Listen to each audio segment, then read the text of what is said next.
Olá, eu sou o professor Luciano de Gianpietri e estamos na aula 7 de estrutura de dados. É a aula que define exatamente a metade do nosso curso. Para a aula de hoje, a gente guardou uma coisa especial, que é justamente uma variação com alguns incrementos em relação ao que a gente fez na aula passada. Na aula passada, o que a gente fez? A gente fez uma estrutura linear com uma implementação dinâmica, a gente vai manter isso na aula de hoje, porém com duas características adicionais, que é justamente o fato da nossa lista ser circular. O que significa isso? Significa que o último elemento aponta para o primeiro. E além disso, ela tem um elemento extra, que a gente chama aqui de nó cabeça, que é um elemento que vai sempre encabeçar a lista, então ela nunca vai ficar vazia. Tem um elemento à parte, ele não é um elemento válido, conhecido pelo usuário, mas é um elemento a mais que vai facilitar o nosso gerenciamento. A gente vai ver que os códigos implementados hoje vão ser mais simples do que os códigos da aula passada, porque a aula passada a gente sempre tinha que perguntar se o elemento inserido ou excluído tinha anterior, não tinha anterior. Agora não tem mais perigo, porque a gente sempre vai ter esse nó extra como anterior. Então, a gente tinha implementado na lista ligada com implementação dinâmica. Então, para que vantagem a gente tinha em relação à implementação estática que a gente fez nas aulas anteriores? A vantagem é que a gente só alocava memória sob demanda e não precisava gerenciar uma lista de elementos disponíveis. A gente vai continuar fazendo isso na aula de hoje com essas duas características que eu acabei de mencionar, o fato da lista ser circular e dela ter um nó cabeça. Qual que é a ideia geral disso? A gente tem uma lista normal, como a da aula passada aqui. A diferença é que a nossa estrutura em si vai apontar para esse nó cabeça, esse elemento extra, que eu colori de amarelo, mas em termos de estrutura ele é um elemento como os outros da lista, mas a gente cria ele com uma função diferente. Então a lista sempre é encabeçada por ele, e daí ele aponta para o primeiro elemento da lista. Aqui a gente está novamente com elementos ordenados, em termos de ponteiros. Então o 5 aponta para o 7, que aponta para o 8, que aponta para o 9. E pelo fato da nossa estrutura ser circular, o último elemento, que no caso aqui é o 9, aponta para o nó cabeça para manter a estrutura circular. Como que a gente faz para excluir o 8? Assim como na aula passada, a gente tem que saber quem é o predecessor dele, quem é o sucessor. Para excluir o 8, o 7 que apontava para ele tem que agora apontar para o 9. Como que a gente faz para inserir o 1? Assim como na aula passada, o predecessor dele tem que apontar para ele tem que apontar para o próximo. Só que na aula passada, já que o 1 tem uma chave menor do que todo mundo, quem tinha que apontar para ele era o campo início, que a gente tinha um campo início aqui, se vocês se lembram. Hoje não. Hoje sempre tem o cabeça como predecessor de todo mundo, então mesmo se a gente estiver inserindo um elemento cuja chave é menor do que de todos os outros, vai ter um predecessor. Então para inserir o 1, a gente aloca a memória para o 1, o cabeça vai apontar para o 1 e o 1 vai apontar para quem o cabeça apontava, que no caso é o 5.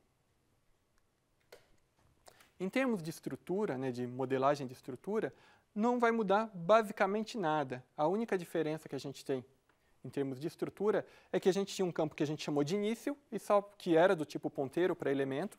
Agora a gente tem um cabeça que também é do tipo ponteiro para elemento, e a gente só mudou o nome para deixar mais claro que a gente tem um nó cabeça, porque podia chamar de início ainda, mas ficaria um nome meio ambíguo, A gente podia não saber se a gente estava falando de um elemento válido ou do nó cabeça. Bom, que funções vamos implementar? Vamos implementar as mesmas funções que temos implementado em todas as aulas. Então vamos começar pela inicialização. E na inicialização aqui, diferentemente da aula passada que a gente só colocava no início, aqui a gente vai criar um nó cabeça, a gente vai falar para a variável cabeça apontar para esse nó, obviamente, a gente acabou de criar ele, e pelo fato da estrutura ser circular, o próximo do nó cabeça vai ser ele mesmo, então a gente tem que colocar no campo próximo o endereço dele mesmo. Então, criar nó cabeça, o nó cabeça aponta para ele mesmo, e o campo cabeça aponta para o nó cabeça, obviamente.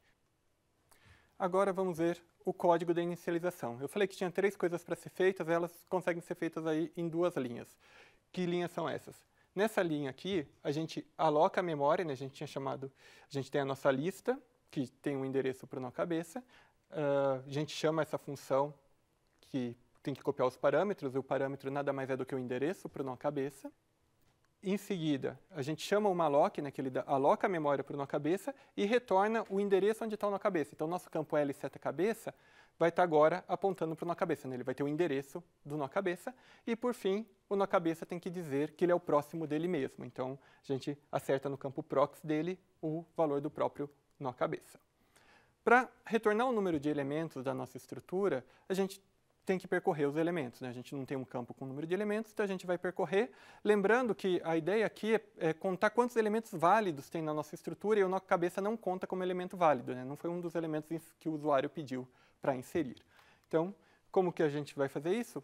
Por ser uma estrutura ligada, a gente vai ter um endereço variando para cada um dos elementos válidos, começando pelo primeiro elemento válido. O primeiro elemento válido é o próximo do nó cabeça. Então, o endereço recebe L seta cabeça seta prox. Lembrando que sempre tem o nó cabeça, então não tem perigo do cabeça ser null. O próximo dele poderia ser null, não poderia ser null pelo fato da lista ser circular. Se a lista não precisasse ser circular, poderia.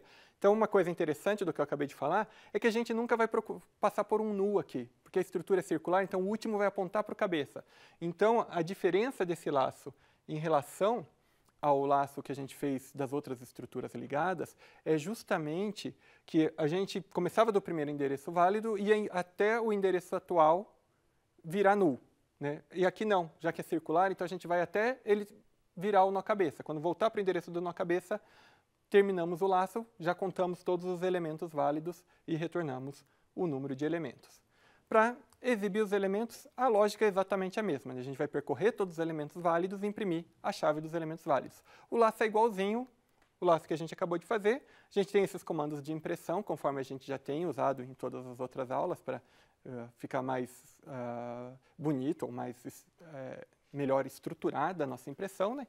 E o laço em si é igual ao laço que a gente fez no slide anterior, né, no código anterior, no código do tamanho, que começa a nossa variável endereço pelo próximo do nó cabeça, isso é o primeiro endereço válido, e enquanto ela for diferente de cabeça, pelo fato da estrutura ser circular, endereço recebe endereço seta prox. E dentro, obviamente, do laço, a gente imprime a chave de cada um dos registros que a gente está passando por eles, e por fim a gente imprime aí esse enter para terminar a nossa estrutura. Então, lembrando que a gente não vai percorrer enquanto for diferente de null, porque nunca essa parte da estrutura vai ter um próximo que é null. Ela é circular, então ela volta para o nó cabeça. A busca por um elemento, a gente também vai ter que iterar nos elementos, mas aqui a gente pode fazer uma coisa que a gente fez há aulas atrás, que era usar o sentinela.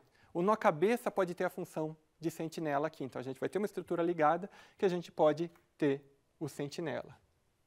Então, como que funciona isso? A gente vai ter aqui a variável posição, que vai passar pelos endereços válidos, e o que eu vou fazer vai ser colocar no nó cabeça, na chave dele, o valor da chave que está sendo buscada. Dessa forma, meu laço só precisa ter uma condição, enquanto a chave do elemento atual for diferente ou for menor, aí dependendo se a estrutura está ordenada ou não, da chave que eu estou buscando. Nesse caso aqui eu coloquei, enquanto ela for diferente da chave buscada, eu vou para o próximo elemento. Quando eu sair desse laço, o que aconteceu? A chave do elemento atual, que vai estar apontado pela variável posição, vai estar igual à chave do elemento buscado. A nossa condição do laço era essa. Enquanto a chave for diferente, continue no laço. Só que tem duas condições em que isso pode acontecer, dela ser igual, que é a gente encontrou a chave só no nó cabeça, porque ele é o nosso sentinela, e isso para a gente não quer dizer que o elemento estava lá, na verdade não estava lá e a gente voltou para o nó cabeça, ou achamos num elemento que não é o nó cabeça, e daí sim, a chave, ou esse é o endereço da chave buscada pelo usuário, do registro que tem a chave buscada pelo usuário. Então, se a posição atual na qual eu encontrei a chave for diferente do nó cabeça, né, se o endereço for diferente do endereço do nó cabeça, quer dizer que eu encontrei num elemento que não é o nó cabeça. Então é isso que o usuário está procurando, retorno pos. Caso contrário, eu vou retornar null, e esse null aqui significa que eu não achei, né, por isso que a gente está retornando null. Se a gente considerar que a nossa lista está ordenada, a diferença de código é que ao invés de eu percorrer enquanto a chave atual for diferente da chave buscada, eu vou percorrer enquanto a chave for menor, e ao sair do laço, quando que eu vou ter certeza que eu achei a chave? Quando a posição for diferente do nó cabeça, que já era uma condição que a gente tinha, mas adicionalmente eu tenho que perguntar se a chave do elemento que está guardando a posição atual é igual à chave buscada, porque se eu estou fazendo o laço enquanto a chave for menor, pode ser que o laço tenha parado porque a chave ficou maior. Então, não necessariamente o fato do pos não ser o nó cabeça não quer dizer que é o elemento buscado. Para a gente ter certeza que é o elemento buscado, ele não pode ser o endereço do nó cabeça, né, o pos, e além disso, o registro apontado por ele tem que ter a chave que foi buscada. Daí sim a gente retorna pos, senão a gente vai retornar null. Inserção de um elemento. A gente vai fazer que nem a gente fez na aula passada, a inserção ordenada pelo valor da chave, sem permitir a duplicação. A diferença aqui é que a gente tem o nó cabeça e isso nos ajuda em alguns momentos. E, novamente, a gente precisa saber, por ser uma estrutura ligada, quem que é o anterior e quem é o posterior dele. Como que a gente vai fazer isso? A gente vai novamente fazer uma função auxiliar, que nem a gente fez na aula passada. Eu vou passar rapidinho, porque a gente já viu isso, só vou destacar quais são as diferenças. A função auxiliar ela guardava o anterior, na verdade, numa memória passada pelo usuário, e o atual era o retorno dela se ela achou o elemento que estava sendo buscado. Então, a diferença aqui é que a gente começa com o anterior sendo o cabeça e o atual sendo o primeiro elemento válido, que é o próximo do nó cabeça. A gente vai usar o sentinela também, então a gente vai usar o cabeça como sentinela. E enquanto a chave for menor do que a chave buscada, eu vou para o próximo elemento. E a cada iteração, o anterior recebe o atual recebe o próximo. Lembrando que o anterior, na verdade, é o endereço para onde o usuário quer que a gente copie o valor do anterior. Então, a gente vai colocar asterisco ante recebe o atual, e o atual recebe atual, seta próximo. Ao final desse laço, o que aconteceu?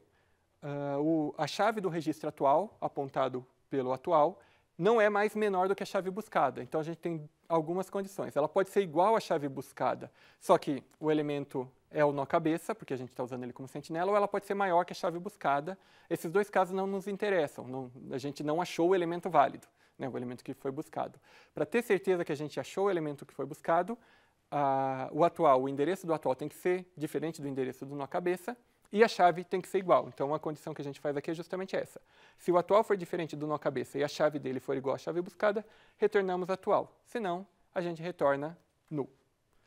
Para inserir um elemento, a gente usa essa função auxiliar, a gente cria, né, as variáveis anterior e o i, que vai guardar o atual, e a gente passa o endereço do anterior para receber o valor do anterior, e o i recebe o resultado da busca propriamente dito. Igualzinho a gente fez na aula passada. E, assim como a gente fez na aula passada, já que a gente combinou que não vai inserir com repetição, se ele encontrou um elemento com aquela chave, a gente retorna false, porque não vai inserir com repetição. Se ele não encontrou, a gente pode inserir. Inserir significa o quê? Significa que a gente vai alocar memória para esse novo elemento, guardar esse endereço retornado pelo malloc nessa nossa variável i, e copiar o registro passado pelo usuário para o registro dessa nova memória que acabou de ser alocada. É isso que a gente faz nessas duas linhas de código. Em seguida, a gente tem que acertar os ponteiros, né? A gente acabou de inserir um elemento, o anterior dele tem que apontar para ele tem que apontar para o próximo, para quem era o próximo do anterior dele. Então, na verdade, em termos de linha de código, a gente tem que começar primeiro com o elemento atual apontando para o próximo do anterior dele, para a gente não perder o valor da variável próximo do anterior, e o anterior, o campo prox, apontar para o atual. Aqui vale a gente notar que na aula passada a gente teve que ter um if e um else, se o elemento tinha anterior ou não tinha anterior. Aqui, por causa do nó cabeça, o elemento sempre tem o anterior, então a gente não precisa dessas condições. O i seta prox, né, o próximo do elemento que foi inserido, vai ser o próximo de quem é o anterior, e o anterior dele vai ter que apontar para ele. Então, o campo anterior seta prox, antes seta prox, recebe i para o anterior apontar para ele e, por fim, retornamos true. A exclusão também precisa acertar os ponteiros, liberar a memória e ela acaba fazendo essa busca auxiliar que a gente já usou na inserção e que a gente já usou na aula passada. Por quê? Porque para a exclusão a gente também tem que saber quem é o anterior do elemento, para o anterior parar de apontar para o elemento que está sendo excluído e apontar para o seguinte.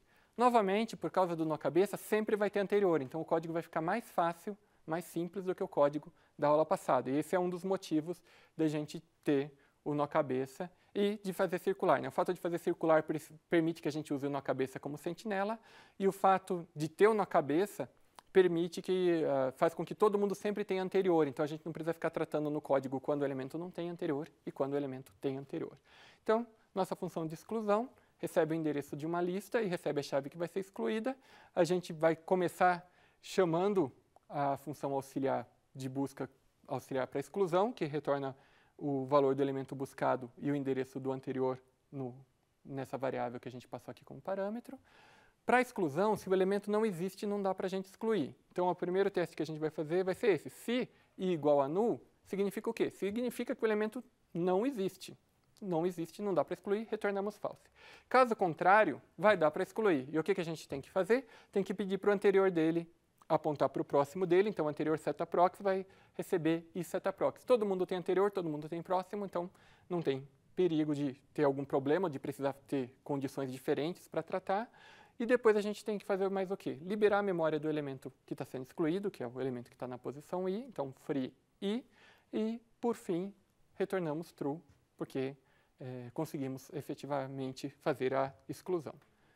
A última função da aula de hoje é a função de reinicialização, e assim como na aula passada, já que a gente potencialmente alocou memória para vários elementos, agora a gente tem que liberar essa memória e voltar à estrutura para como ela estava quando ela foi inicializada, ou seja, só o nó cabeça, né, o campo cabeça aponta para o nó cabeça e o nó cabeça aponta para ele mesmo como próximo. Para isso, a gente vai ter que então passar por todos os elementos válidos e excluí-los. Como que a gente faz isso? A gente vai fazer um laço, que nem a gente fez na aula passada, usar uma variável auxiliar para guardar o endereço do elemento que vai ser excluído e dar um free nesse elemento. Enquanto isso, o nosso end, uma variável que guarda o elemento atual, vai sempre ir para o próximo, enquanto não voltar para o nó cabeça, lembrando que a estrutura é circular. Então, em termos de código, a gente começa com end valendo o endereço do primeiro elemento válido, ou seja, o próximo do nó cabeça, o elemento depois do nó cabeça. Temos esse laço principal que, enquanto o end não volta ao nó cabeça, né, lembrando que a estrutura é circular, enquanto ele não volta ao nó cabeça, a gente faz o quê? Cria uma variável auxiliar chamada apagar, que recebe o endereço atual. O endereço atual recebe o próximo e a gente dá um free na atual. Então, apagar recebe endereço, o endereço recebe o prox e, por fim, dentro desse laço, a gente libera a memória do apagar. Com isso, a gente excluiu todos os elementos válidos. O que a gente precisa ainda fazer para terminar essa função é pedir para o cabeça apontar para ele mesmo como próximo. Então, L seta cabeça seta próximo é igual a L seta cabeça. Então, o campo próximo do nó cabeça vai receber o endereço guardado ali na variável L seta cabeça. Com isso, nós terminamos a nossa implementação de lista ligada, que foi uma implementação onde os elementos estavam ordenados pelo valor da chave, sem duplicação, e nossa lista era circular e possuía nó cabeça. Então, encerramos aí a aula 7 de estrutura de dados. Muito obrigado por assisti-la e vejo vocês na próxima aula.